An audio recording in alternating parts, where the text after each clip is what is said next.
Hello, my name is Teresita Blanco, dear sister, and we're reading SaturnastraMonkey King. This is chapter 10, part 1. During the afternoon, Abel would take out the ampules to the ocean for their morning exercise, and it took a bit of time for them to get used to the idea of just transforming for the hell of it. And one day, Vulcan started emitting a putrid scent before Abel placed him in the water. And Vulcan tended to do so whenever he was distracted and something in the water had caught his attention. And the sulfuric scent emitted by Vulcan was nauseated to Abel, and he determined to find what was so appealing. And he used Vulcan like a diving rod, gauging where the scent was strongest, and Abel eventually found the bloody corpse of a satyr. And turning it around, Abel studied his long aquiline nose, his elegant face, and his large round dogged black eyes, and his hair went down his neck and a bit down the back too, and his ears were large and pointy, and the course had a strange protrusion on his forehead, and it was hard to tell due to the level of decomposition. And Perry Vodnik,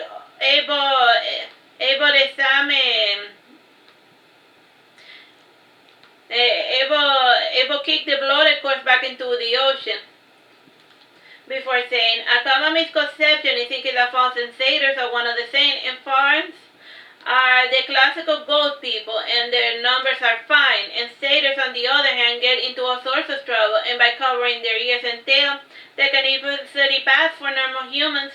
And after getting bored of poking and kicking the bloody corpse, Abel returned to his tower, and waiting for him was Edith in his study, and Garganta was in the room below preparing tea for the guests. And none of the knights particularly like drinking tea, though they believe in the medicinal value of drinking a cup of tea once a day. And Edith saluted her king with an elegant courtesy, and the unusual salute made him smile, and then she said, I come bearing tidings of the satyr situation. Let me guess, they are screwed, said Abel, sitting down, and he absentmindedly started petting Bonnie as if he were a common household cat. And for reasons that Abel could not understand, Volney emitted a pleasant French orange scent. Now remember that Volney is one of the weird ampule creatures, like just imagine he's petting like a glass vial with some liquid inside of it. Yeah.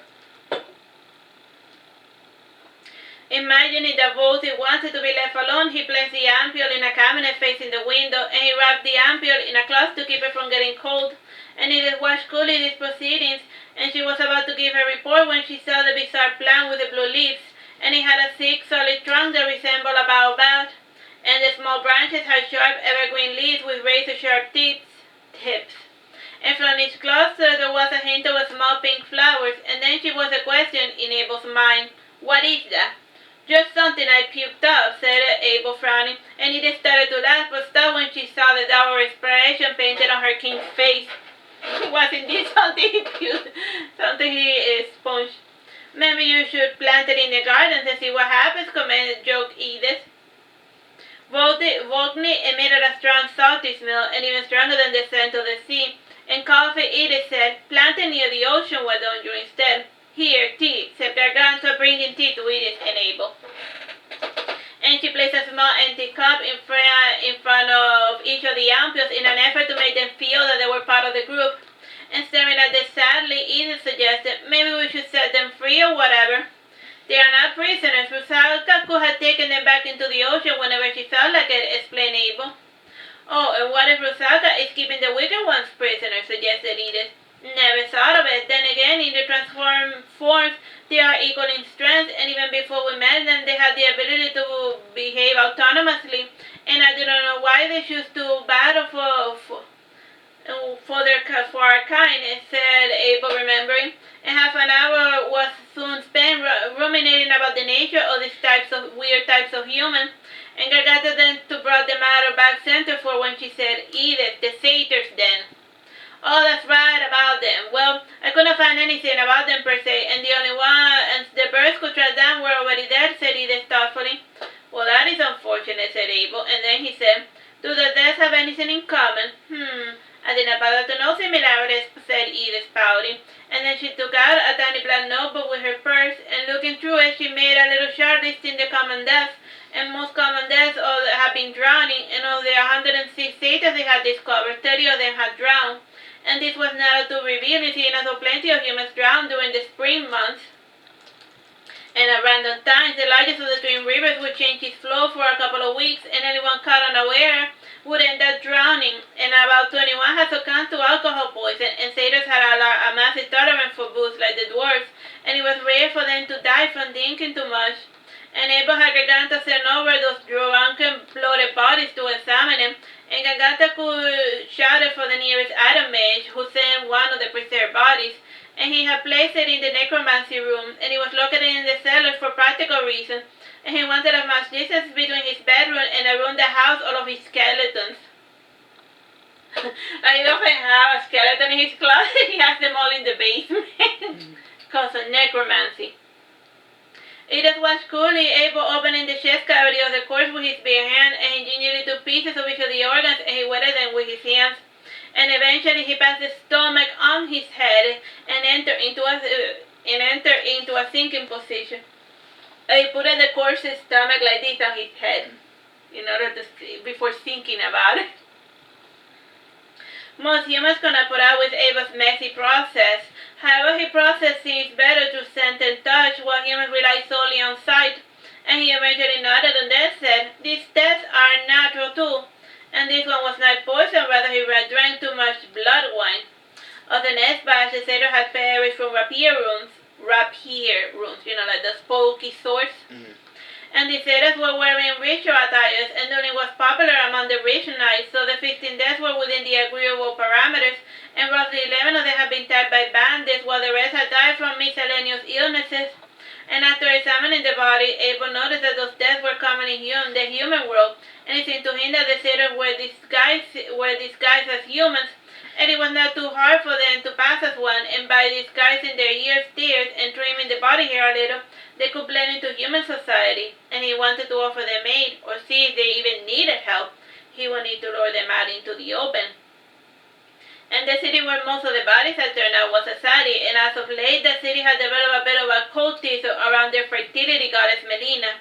And they were always weary of new faces. Wait, when did Melina become a fertility goddess? Previous book. Oh, yeah. Like, what? It's a book I haven't read yet. Got it.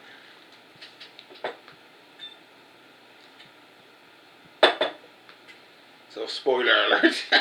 Yeah. Alright. Abel donned his female skin and went with it a Gargantua to Artsy. Through their resources, they had license to assert their fertility rights, but not engage in them.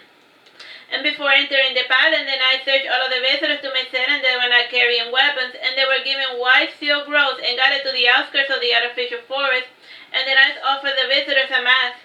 And the plain white masks were reminiscent of a masquerade mask, and only the visitors bothered to wear them.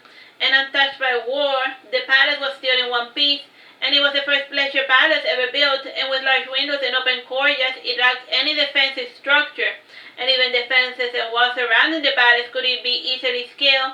And for protection, the palace opted for a legion of knights in every corner, both in and around the walls. And the forest was facing a lake that had the shape of an ornithorhynchus. At least it reminded Abel of an animal after viewing it from on top of a tree. And the visitors too were staring at Abel, and it was the first time another had been attending one of such events. And in commemoration of their goddess, they engaged in ritualized bathing, singing, and dancing, and only the women were allowed to participate and observe this rite.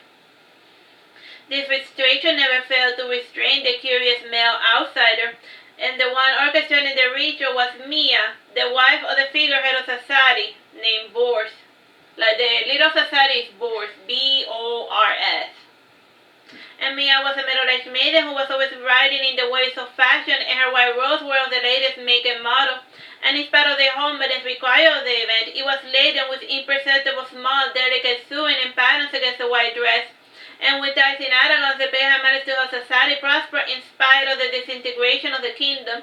And it's certainly the only success to their piety, though outsiders tended to point out what they considered to be society's moral shortcomings. And Mia greeted Abel like family, and she said, "Welcome, Monkey King. We were expecting you. Our goddess foretold of your coming." "Good for her," said Abel without much enthusiasm. And for the entire ceremony, Abel was fading in and out, and he watched with cold disdain the maidens making libations to the gods that still remained. And they had bathed the statue of his sister Melina with milk and rose water. And afterwards they dressed the statue and they placed flowers for decoration, and Abel admitted that the statue was indeed quite the lifelike likeness imitation of his sister. However, he found it disturbing how Mia had turned into such a fanatic. She had known Melina back when she was pretending to be a human of flesh and blood. How or why had this cult even started? Like, why did they turn my sister into a goddess? What's going on here? Those crazy lunatics. Guessing his thought, Gargantua said, "It's sane."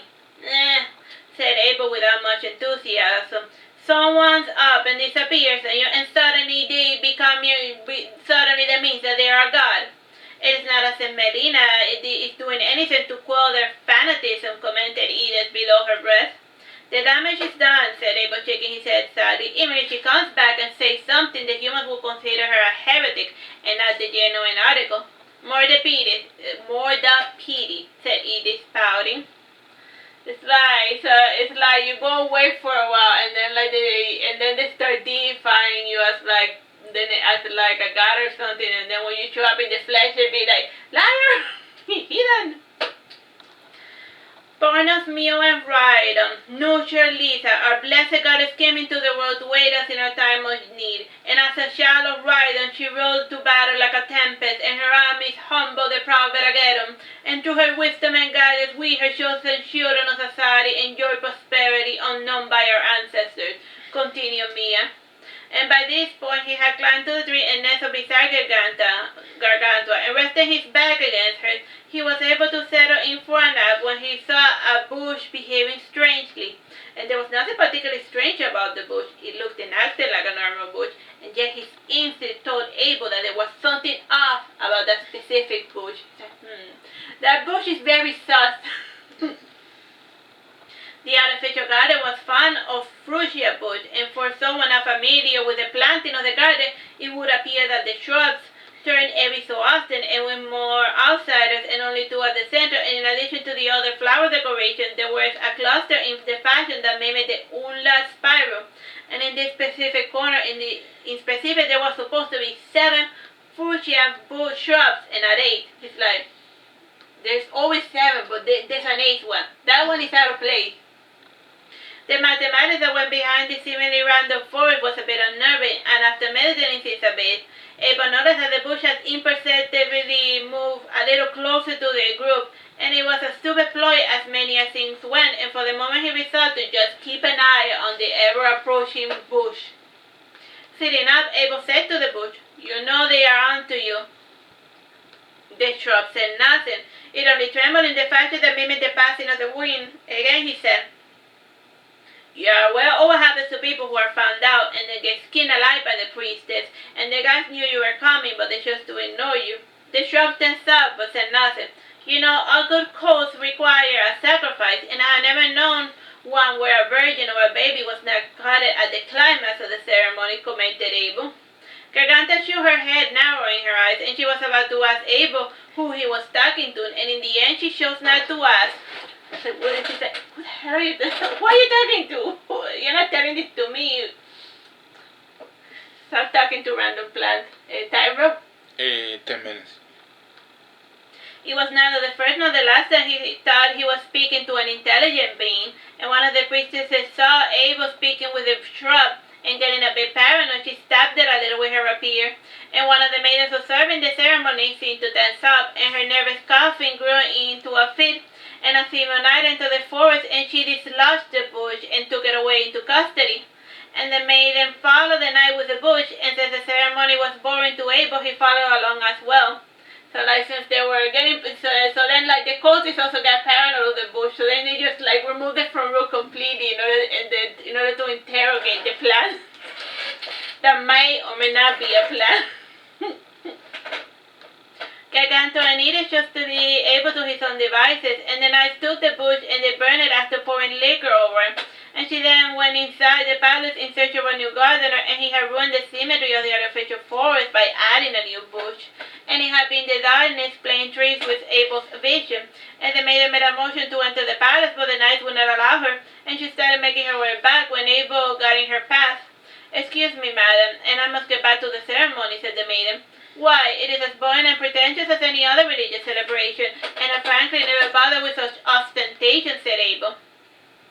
Not everyone can share in such a chevalier attitude, madam, said the maiden, still trying to get into the forest. And how do you get inside the palace? asked Abel. The same way you did. I was invited, said the maiden. I was invited because of my relations with Melina, but you stole someone's invitation to get inside, he said sternly. How did you, she said, alarmed, and Abel had guessed right. Do you know why you require an invitation? He asked, coyly, walking to stand behind the maiden. No, she said, coughing again.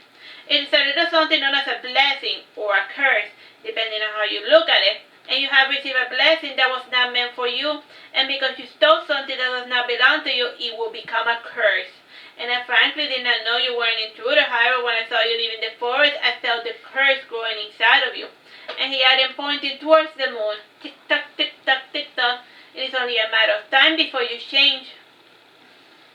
Just as he had predicted, the maiden doubled over in pain, and a long black mane appeared from the nape of her neck to her buttocks, and her hands became hoops, and her face and ears became elongated, and she had turned into a donkey.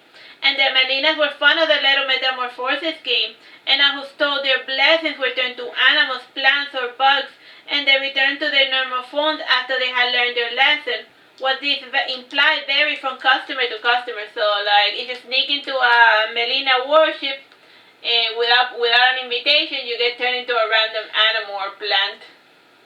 And you won't regain your form until they perceive that you learn your lesson. How long it may take you to learn your lesson? A couple of weeks, a few years, until you die, or it may last forever. Time? It's you still have 7 minutes. Right on cue, the knights came to the frantic donkey and had dragged it towards the stable. And Abel said to the Melina, "Can you just let this one go?" And the wind threw flowers and fallen leaves into his face, and swirling around him, he heard the Melinas giggling as they entered the forest. And he left the donkey in the stables, and he returned for the dance portion of the ceremony. At least this one was entertaining to watch.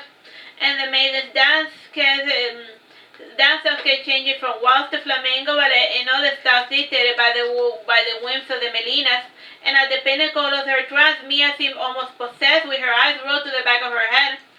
Mia can certainly put on a good show, commented Edith. Why must humans put on such high airs, and even divine possession is seldom this obvious? And it was nothing as though...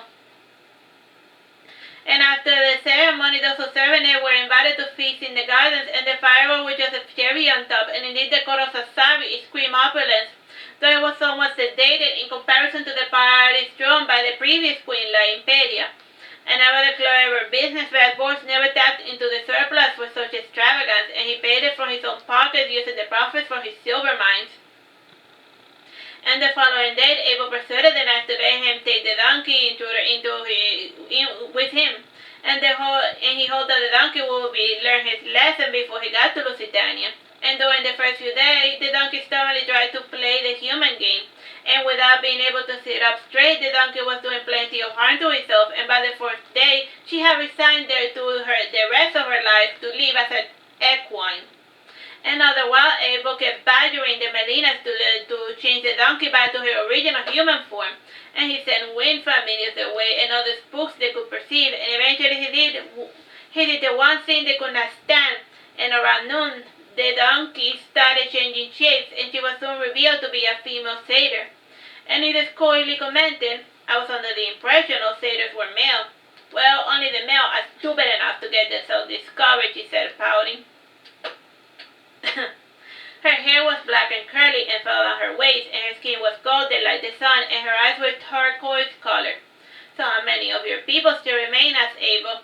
"My people? What people? How human of you to segment a group of folks based on the blood that flows through our veins," commented the satyr. "I don't really care who or what you are, and as for humans, that is another matter." And he added, "And I am Abel, the Monkey King, by the way. And that's Edith, and the one glaring at you is Gargantua, etc." The satyr nodded and then said, "My name is Alina, and my father is a cobbler and occasionally a barber, and we have been having hard times as of late in Candra." "What's going on there?" inquired Edith. The self-proclaimed emperor has been cracking down on registered non-humans, and we need to show proof of our humanity in order to maintain our business. And normally we can maintain our disguise for weeks at a time. However, our mask always drops during the harvest moons. And that is the time when our transformation magic wanes. And it was during one of those days when my father's mask dropped and he was sent to jail, she said, pouting. And in exchange for his liberty, I was to send information about the happenings in society. Time, bro? 3 minutes, 30 seconds. And pushing her memory aside, Edith asked, "Are all the cities golden or just you?" "I can't say. I only know my father," said Alina. And guessing where Edith was going, Abel said, "Does he have any identifiable traits, tattoos, scars, or whatnot?" "Why are you asking that? Did something happen to him?" asked Alina, terrified. "Well, we recently came upon some satyr corpses, and the most recent one started turning up near Kandra, and we were curious to know if any of them was your imprisoned father," said Edith. And Abel reached into his pocket and he brought out lifelike sketches of one of the corpses.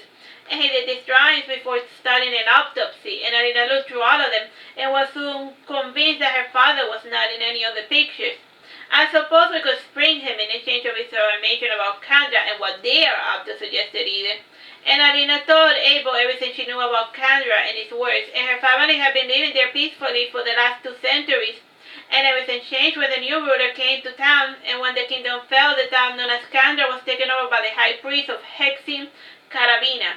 And he was exiled from Veragero along with all of the officials and dignitaries who did not agree with Marduke's visions for the future. And he got to keep his head, and he got to keep his head and his worldly possession. However, he was not allowed residence in the city, in Veragero, or anywhere near it. And using his wealth and knowledge, he turned Kandra into a booming center of commerce, all centered on steel trade. And propelled by steel trade, he had started unifying the territory surrounding Kandra. And hard as the iron god he worshipped, Karavina's justice was harsh and swift, and anyone who crossed him was put to the sword. And the cruelty towards non-human, described by Alina, left Abel thoughtful. And it did not suit the character of Karavina, and despite being a man of the cloth, he always demanded evidence before slicing someone's gut open. Time, bro? 1 minute, 30 seconds. Edith commented, maybe Barbara has corrupted him. "It hasn't been known to happen," said Abel, shaking his head sadly. "Why did the king of Veragero exile him?" asked Alina. "From what I heard from my dude, they got into an argument about morality, so my brother kicked him out of the kingdom," said Abel thoughtfully. "Well, we're going to try to get your dad out, but there's a good chance he might be dead, so don't get your hopes up," said Edith. "Alright, let's just leave it here. Bye-bye and God bless." Bro? I'm going.